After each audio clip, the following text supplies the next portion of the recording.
పచ్చిరొయ్యలు పులుసు చేసుకోవడానికి ఉల్లిపాయలు పచ్చిమిరపకాయలని వేసుకుని కొద్దిగా పసుపు,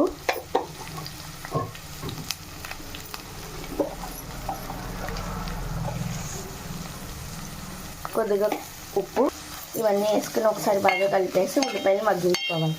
మగ్గిన తర్వాత టమాటా ముక్కలను వేసుకుని ములక్కాడని కూడా వేసుకుని ఈ రెండింటిని కూడా బాగా మగ్గించుకోవాలి. టమాటాలు ములక్కాడలు మగ్గిన తర్వాత అల్లం వెల్లుల్లి పేస్ట్ కూడా వేసుకుని మగ్గించుకోవాలి. కూడా మగ్గిన తర్వాత శుభ్రం చేసుకున్న పచ్చిరొయ్యలను కూడా వేసుకుని మగ్గించుకోవాలి.